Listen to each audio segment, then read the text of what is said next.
This seems kind of an odd place for this to me, but okay. But in my labs, that's the order they put it in, and so that's the order we are doing it. So this is still 5-2, just a little bit. This is the Pythagorean Identities. Wait, so why was it due if we haven't done this yet? I don't. It's not due. Is that how it is? It was due yesterday. I'll open it and you can finish it tonight if you need to. We learned everything but just, and honestly, like looking at the examples here, you could have done the examples without this, but which is why I'm not sure why it's here in this chapter, but you know, it is what it is. So there are 3 Pythagorean identities.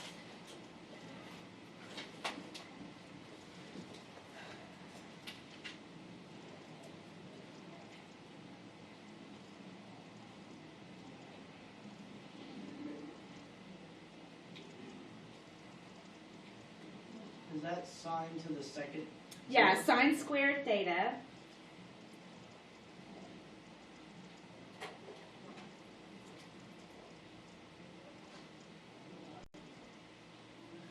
Okay, so first of all, you're going to use these a lot. So you need to memorize them. I'm not sure because this is the first time I've taught this, but I will email the head of the department and find out if you will be allowed to use the trig identities on a page when you take the final. Usually what happens is like in the trig class, there are some of them that they had to memorize and some that they were given.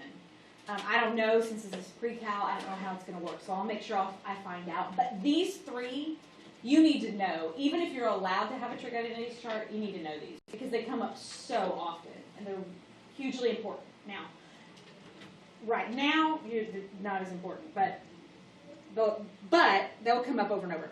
Hold on, let me find my calculator real quick because I need to show you on the calculator. Because the way we write this, sine squared and then the sine, your calculator will not let you put it in that way. So on your calculator, if you were trying to put this in and square it, which you won't be for a bit, but because if you look, when you hit sine on your calculator, it automatically pulls up the parentheses. There's no way for you to back it up and put a squared in there, or even if you try, it's going to give you a syntax error. So if you were going to try to square sine here, you would have to put it in parentheses, sine, and then whatever you're putting it, and then square it. Like that. It's the same thing. It means the same thing. It's just that when we write it in handwritten notation, we put the squared before the thing in parentheses, but you just can't do it on your calculator. So, just so you know. Okay. So, with that said, one of the things that we need to be able to do is to write these in an alternate form. So,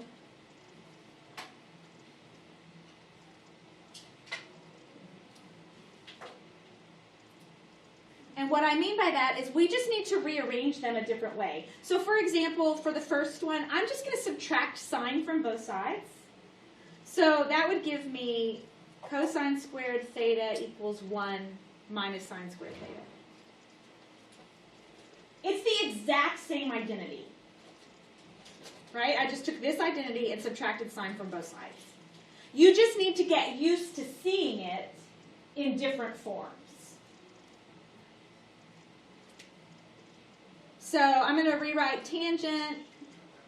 This time, I'm going to subtract 1 and subtract secant. So I'm going to make it tangent squared theta minus secant squared theta equals -1. Does everybody understand what I'm doing? Yeah. Just rearranging? Because you're going to have to get good at not just you rearranging it, but also recognizing it when it's been rearranged.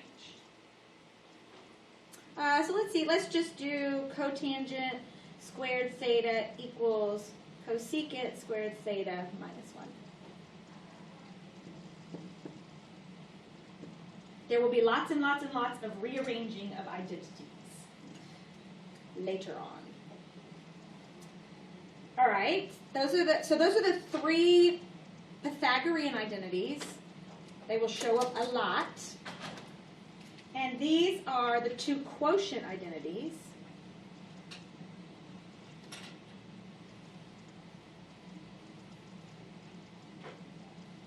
They show up a lot.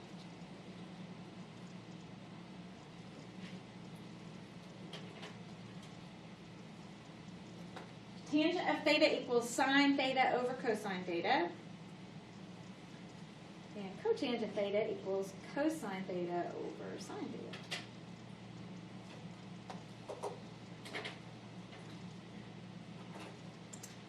These we rearrange sometimes, but near as often as the ones above it. We'll get to that in a little bit, not today. Okay, so let me do an example of when you might use this. They do move too, right? Yeah, like, so, but in this case, if I was going to rearrange this, I would multiply both sides by cosine, Okay. and I would get cosine theta tan theta equals sine theta. Okay. They do. Not as often as the ones up there, but they will. Okay, so let's do an example.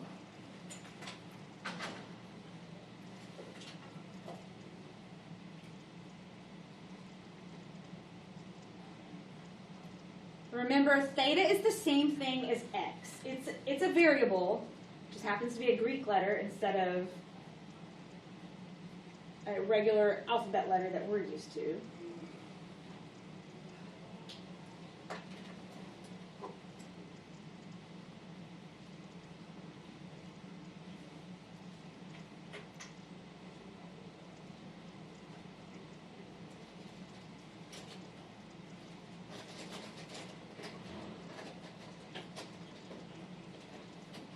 Okay, so there are so many different ways we could do this.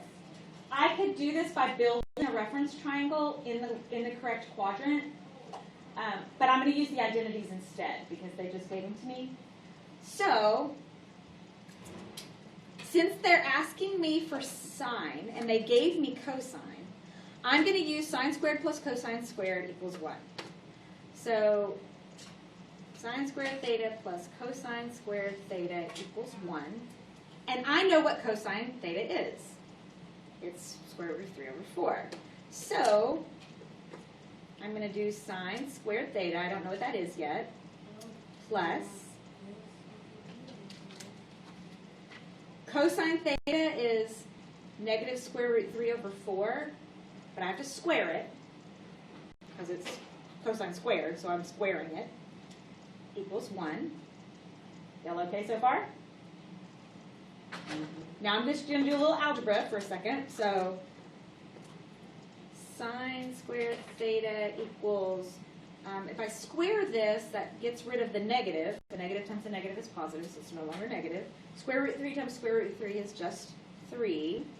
Oh, this is plus. Over 16 equals 1. Now I'm trying to solve for sine theta, right? Because that's what I'm looking for. So I'm going to subtract 3 over 16 from both sides. And that gives me, I'm coming up here, sine squared theta equals 1 minus 3 over 16. I'm going to write the 1 as 16 over 16. Everybody all right with me doing that? You know why I did that? All right. Now this is just simplifying. 16 over 16 minus 3 over 16 is 13 over 16. That's what sine squared is, but I don't need sine squared. I need sine. So I just take the square root of both sides. And sine theta ends up being square root 13 because it doesn't simplify, but 16 is a perfect square, so I get square root 13 over 4.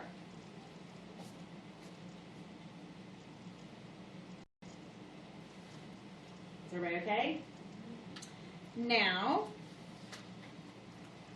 the other piece I needed was tangent of theta. Well, now I'm going to use the quotient identity. So tangent of theta equals sine theta over cosine theta, and I know both of those already. So sine of theta I just found, it's square root 13 over 4. And cosine theta, they gave me in the original problem. That's square root 3 over 4. And I can flip that, and the 4s will cancel. I'll write it out though.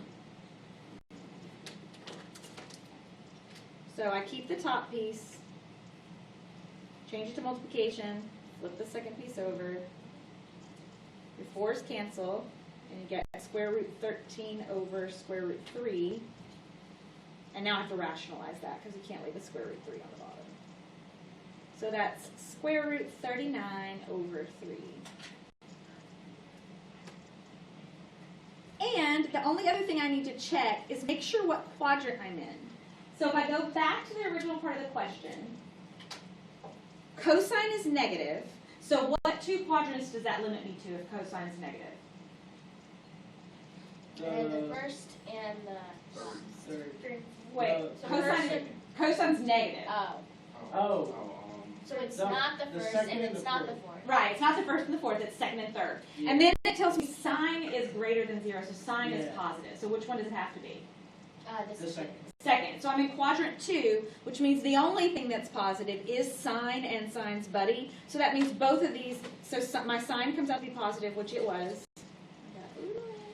And my tangent should be negative, which it was because I had the negative square root 3 on bottom. But I'm just checking it. Just one question.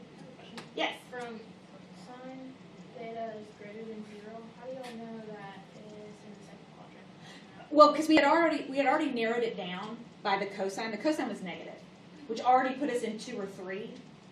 So that means sine is positive. Remember how we did the All students take calculus. Oh, yeah. And the S, that's in quadrant 2. Oh, So use one at a time and just narrow it down until you find it. Sometimes they don't give you enough information to find it, but this time they did. Is everybody okay? Now, we could have done the exact same thing by setting up a reference triangle in quadrant 2 and finding them that way. It's the same thing. It's just whichever way works best for you. You will have to use identities for other things later, but this is a different using identities. Same kind of deal, but a different one. So let's see.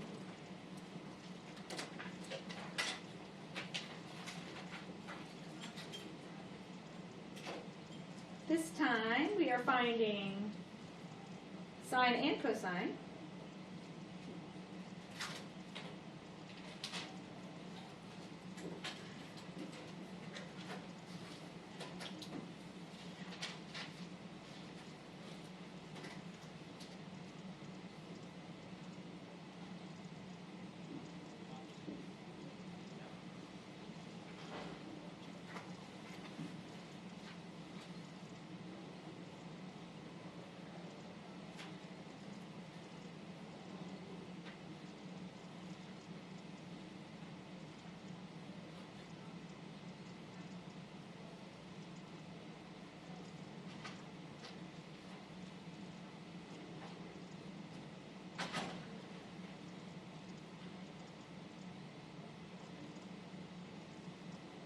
Okay.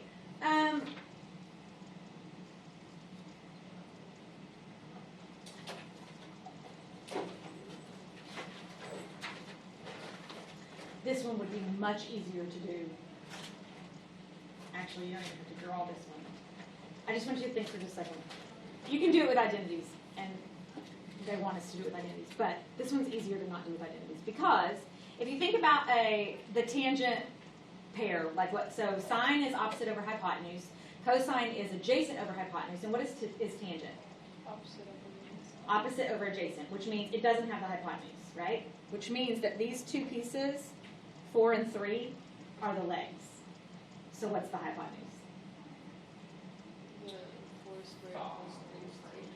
Oh, 4, 5. It's a 3, 4, 5. Yeah. Anytime you see tangent is 3 and 4, that means your hypotenuse has to be 5 because those are your two legs, which means I don't have to do this. I can just go, oh, well, that means that sine, remember, tangent is sine over cosine, so it's going to be 4 over 5 because 5 is the hypotenuse, opposite over hypotenuse, and then cosine is 3 over 5. And then I just have to make sure that I'm in quadrant 3. So all students take. The only thing positive in quadrant 3 is tangent, which means both of these need to be negative. That is so much easier than finding it with the identities.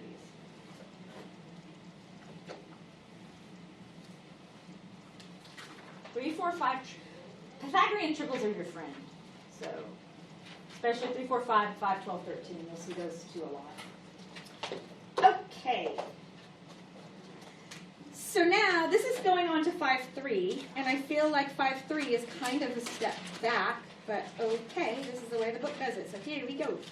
5.3 is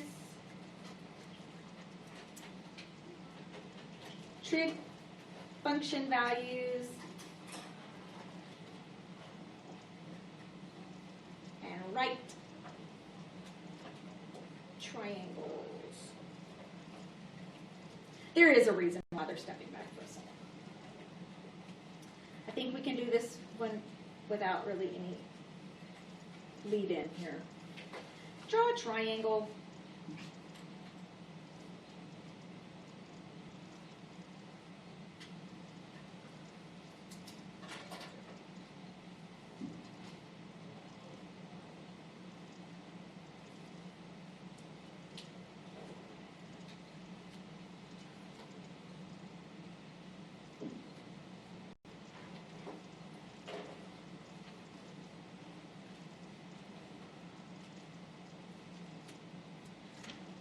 They want us to find sine, cosine, and tangent. Just the 3, not all 6, but just the first 3 for angle A and angle B.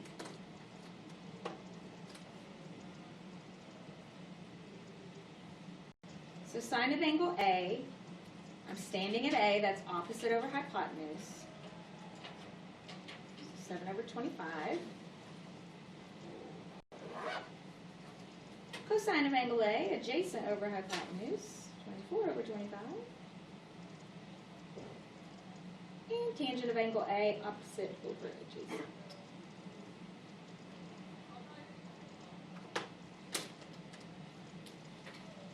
Everybody good? Cosine of angle B. So now I switch where I'm standing. So the opposite piece is now 24/25. Sorry, I should have put sine. There was a reason why I did that. You'll see in just a second. Sine of B. Cosine of B is 7/25. And tangent of B is 24/7. All right, so if you'll notice, cosine of angle A and sine of angle B are the same. Sine of A and cosine of B, they're the same. And remember, we don't ever stand on the right angle and find sine, cosine, and tangent, because there's no hypotenuse if you're standing on the right angle. This is the opposite piece. So the angles, the other two angles in the triangle, in right triangle trigonometry, it will always work that way. They are what we call cofunction angles. So that gives us what we call cofunction identities. So I'll show you real fast. Has everybody got this? We good? I can move it. All right, so John. There you go, draw a triangle. You can if you want to. Cofunction identities.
So now, don't get cofunction identities mixed up with reciprocal identities. Remember, sine's reciprocal identity is cosecant. Sine's cofunction identity is cosine. But this is when sine and cosine get to go together. Sine and cosine go together, and secant and cosecant go together when we're talking about cofunction. So all that they're saying is exactly what I just showed you. That the cosine of one is the same thing as the sine of the other angle, the one that's not the 90-degree angle. The way this is going to work when you are actually working problems is actually numerical. So, example.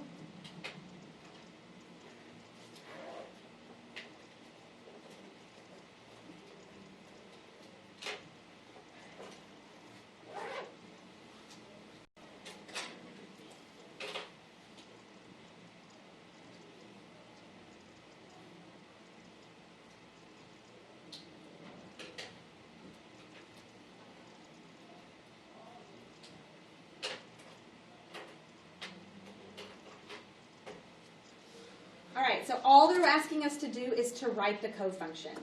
So if the angle that they gave me was cosine 52, then the cofunction is sine 38. It's just 90 minus the angle. Is everybody all right?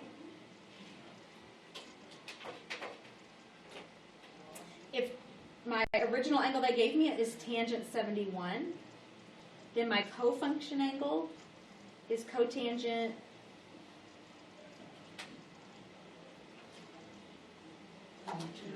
19. Yeah. And if it's secant 24, then the cofunction angle is cosecant 66.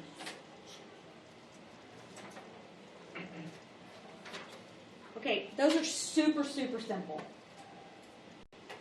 Just the only thing, just don't get them mixed up with reciprocal. So make sure you're putting the right thing when they ask for cofunctions. Okay.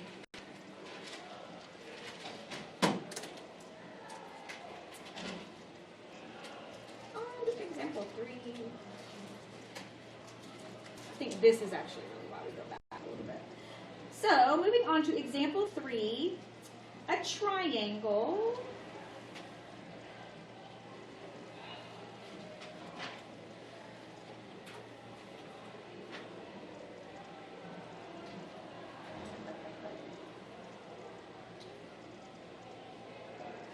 This is a 30, 60, 90 triangle. Do you guys remember talking about 30, 60, 90 triangles in geometry?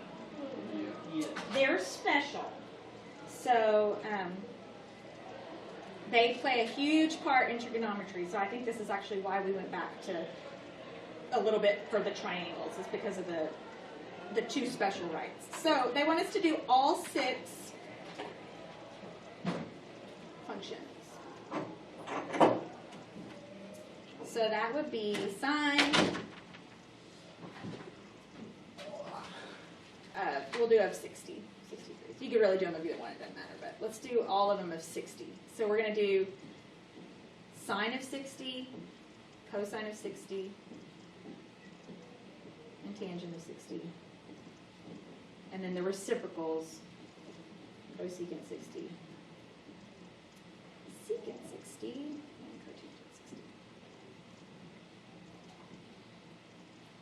All right, so I'm standing on sine, on the 60-degree angle. A sine would be opposite over hypotenuse, so it's square root 3 over 2. Cosine would be 1 over the square root of 3, but I need to rationalize that. And when you rationalize it, you multiply both top and bottom by square root 3, and you end up getting square root 3 over 3. I lied. I'm sorry, this is 1/2. I'm sorry, that was I just did tangent. Sorry. Square root 3 over 3 is tangent. And then the reciprocals, you just flip them over. So you'll have to rationalize this one, so it ends up being 2 square root 3 over 3. Secant is 2. And cotangent, when you rationalize it, ends up being just square root 3.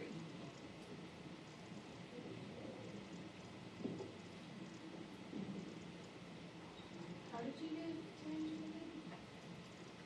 How did you do 3 on that? I did, so you get 1 over square root 3, and then when you rationalize it, you get square root like that, and that one makes it Do you just... always rationalize when it's on the bottom? Oh, yeah, when it's on the bottom. You can't leave a radical on bottom. I don't know why. Actually, I found out why, and it's actually quite fun. But it doesn't really matter. We just don't. So, now it's kind of a Wait, moot isn't point. tangent just square root 3? Opposite, I'm at 60. So it's opposite. Yeah. Oh, it is. These are backwards. You're right. Sorry, these are backwards. It is square root 3. And this one is square root 3 over 3. Yeah, I was That's looking at it, I was like, Yeah, I did adjacent over opposite. I'm sorry. That's a... We're supposed to do them both. 30 also. But it doesn't matter because they're the same.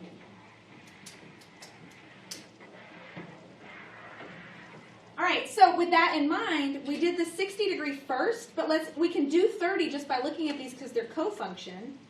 So let's do all 6 functions of 30 degrees. So I'm going to do sine 30. Well, sine 30 is going to be the same as cosine 60, so it's going to be 1/2 because they're cofunction angles.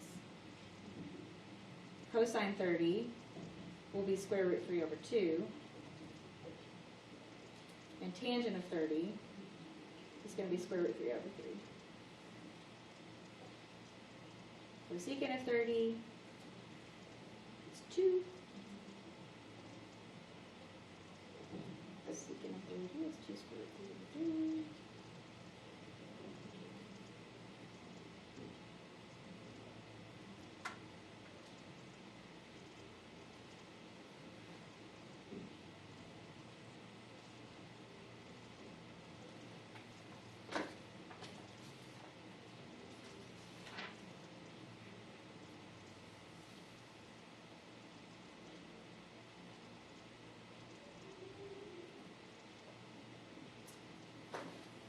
Okay, so this is just one of the special right triangles, a 30, 60, 90.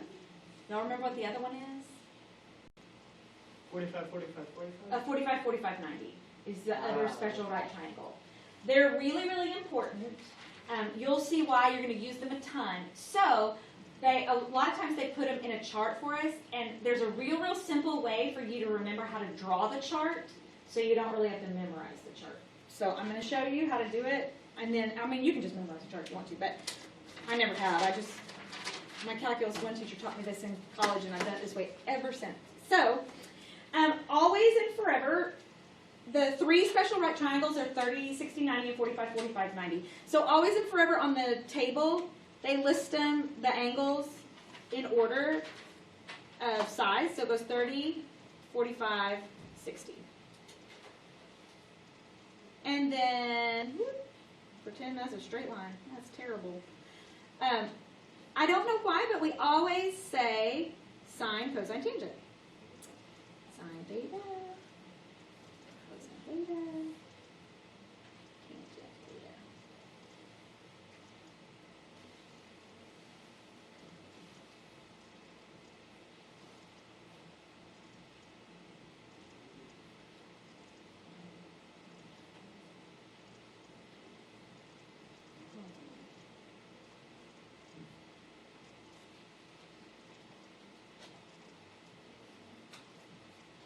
Wait a minute.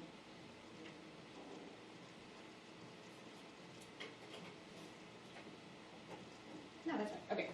I thought I put 0 on here, but I don't. Okay. So on your first column, you're just going to write 1, 2, 3. And then on the second column, you're going to do it backwards. 3, 2, 1. Then divide everything by 2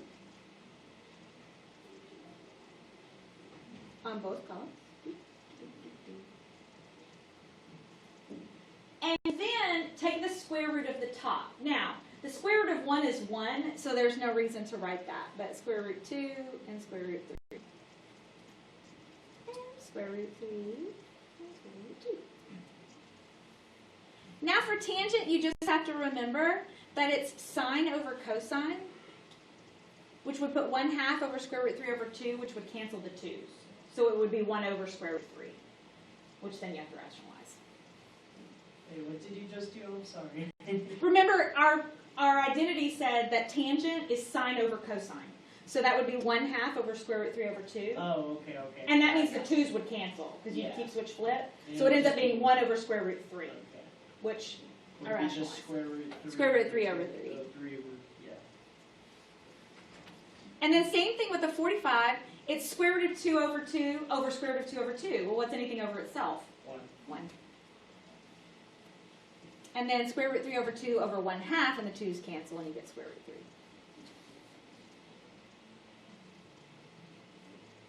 So if you can just remember, go down 1, 2, 3, 3, 2, 1, divide them in half, and put a square root over them. That gets you the first 2 columns, and you can find the third. Now you don't have to memorize it. And then you can find the others because they're just reciprocals. You should flip them over. So, okay. All right, so, and now we're back to finding reference angles, which we've already kind of done, so this is easy.